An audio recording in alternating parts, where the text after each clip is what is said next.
프리디 짠. 매표소까지 그려줬네. 랑아 독서미술. 안녕하세요. 그림책과 함께하는 아이들의 미술천국 랑아 독서미술 랑아쌤입니다. 오늘 함께할 책은 임금님의 집 창덕궁이라는 그림책이에요.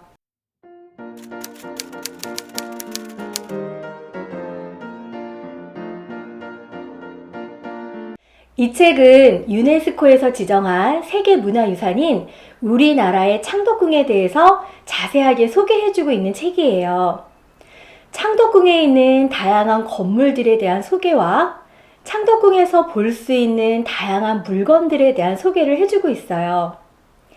이 책을 통해서 우리가 창덕궁에 어떤 것들이 있는지 좀 더 자세히 알게 되고, 창덕궁에 실제로 갔을 때 저게 저런 거였구나 라고 이해할 수 있도록 도와주는 책이에요.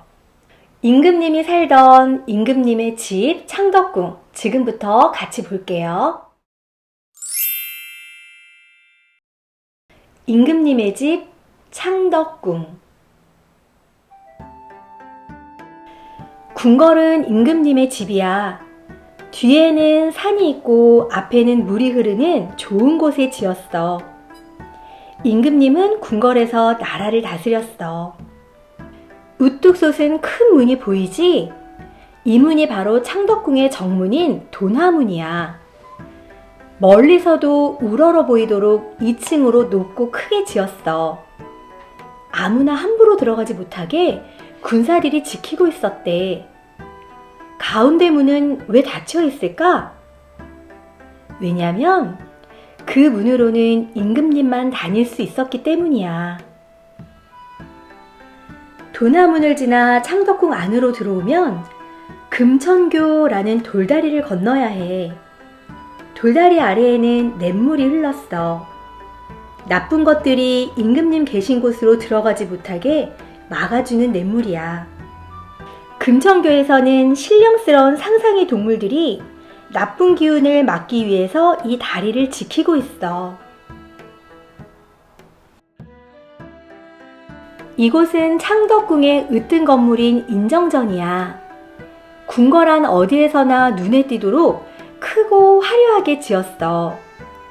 나라의 중요한 행사를 하는 곳이거든. 임금님의 생신이나 큰 명절에는 신하들이 인정전에서 임금님께 인사를 드렸어. 임금님이 자리에 앉으면 신하들이 4번 절을 하고 천세, 천세, 천천세 하고 외쳤대. 임금님이 신하들과 함께 나라의 일을 의논하고 있어.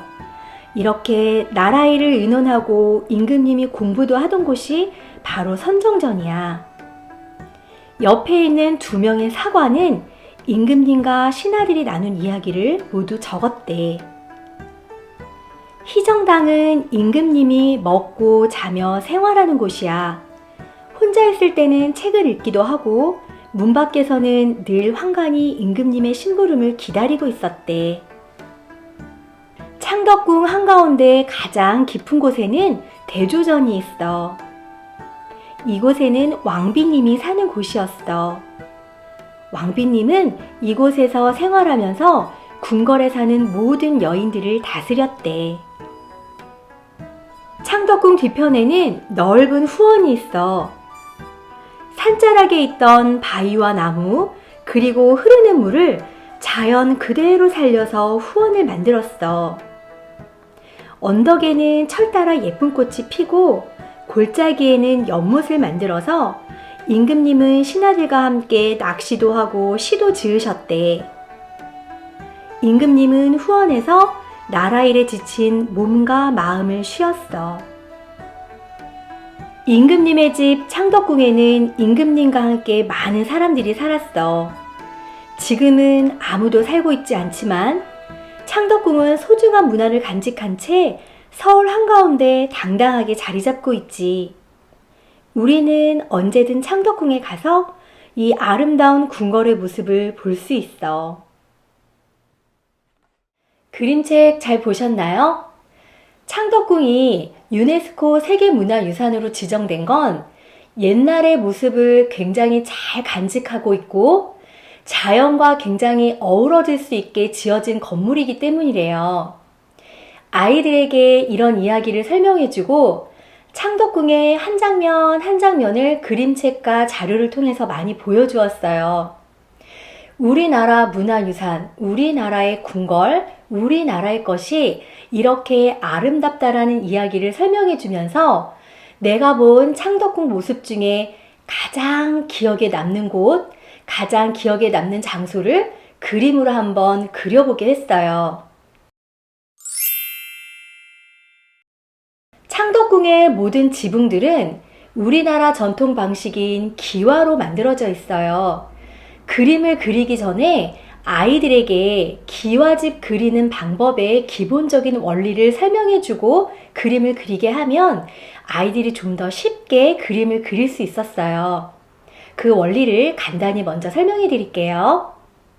우리나라 기와집의 원리는 일단 길다란 지붕 위에 조금 둥글게 치마처럼 지붕이 이렇게 휘어져 있어요.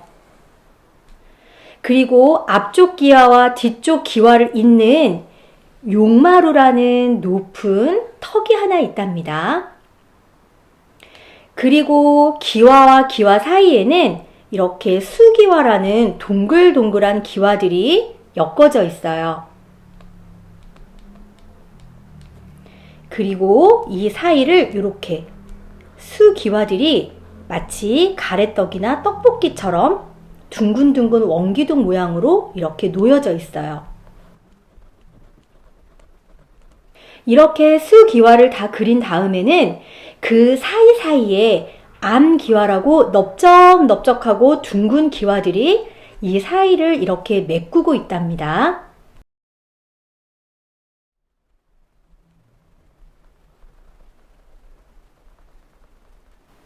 그리고 이거를 지탱하는 기둥이 있을 거고요. 여기 안에는 다양한 모양들의 창문 같은 틀들이 있을 거예요. 그리고 2층으로 이렇게 하나가 더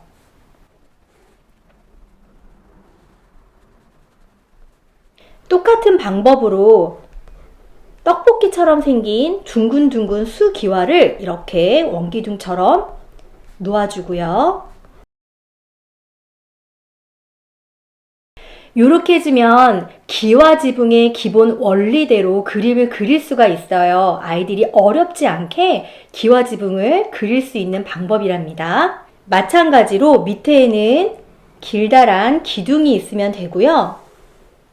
여기에 커다란 문, 그 다음에 양쪽에 작은 문들까지 그려주면 간단하게 창덕궁의 기본 모습을 그려줄 수가 있어요.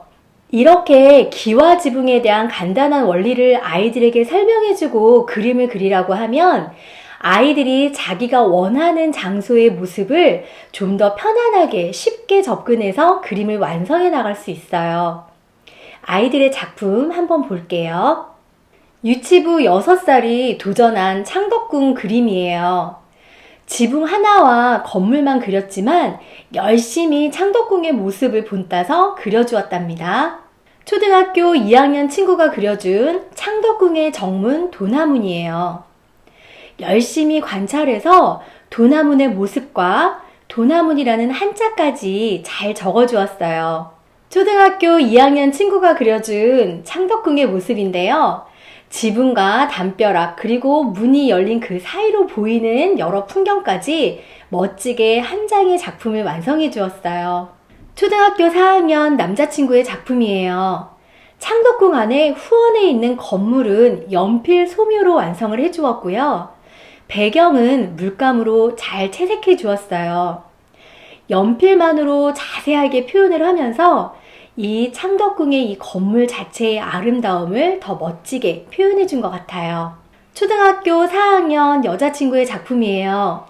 창덕궁 안에 있는 연못, 후원의 모습을 정말 아름다운 색으로 자세하게 묘사해 주었어요.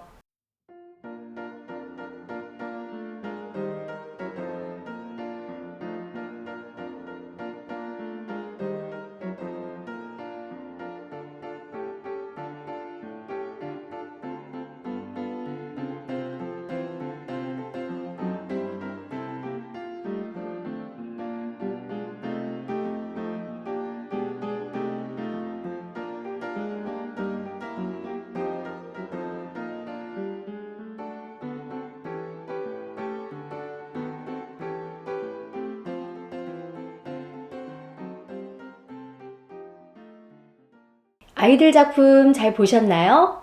저희가 창덕궁 중에 가장 마음에 드는 장소를 그림으로 그렸는데 또 하나 빼놓을 수 없는 임금님을 상징하는 그림을 아이들에게 설명해 주었어요.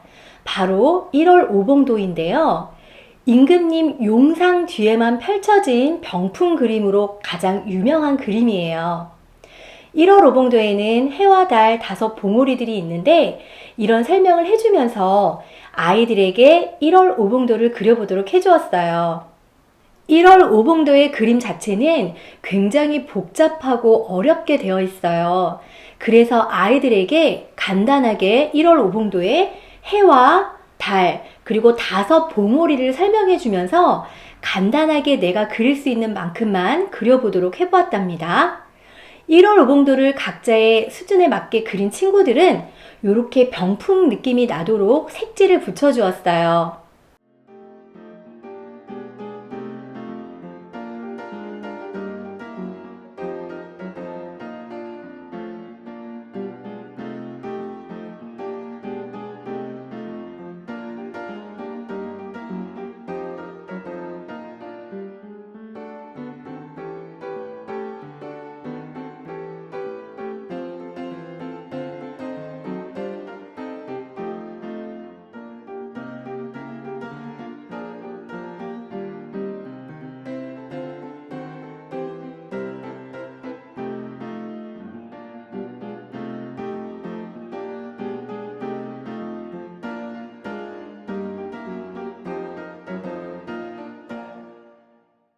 저도 이 책을 수업하면서 좀 더 아이들에게 생생하게 전달해주기 위해서 창덕궁을 다시 한번 가보았어요. 책을 읽기 전과 책을 읽은 다음에 창덕궁을 보았을 때는 굉장히 느낌이 다르더라고요. 아는 만큼 보인다는 것과 보이는 만큼 안다라는 것을 정말 생생하게 체험하고 돌아온 것 같아요. 독서 미술은 미술 자체로만 끝나는 게 아니라 아이들에게 더 많은 이야기를 들려줄 수 있고 나의 관점과 지식을 좀 더 넓게 확대시켜 줄 수 있어서 정말 좋은 활동인 것 같아요. 지금까지 그림책과 함께하는 아이들의 미술천국 랑아 독서미술 랑아쌤이었습니다.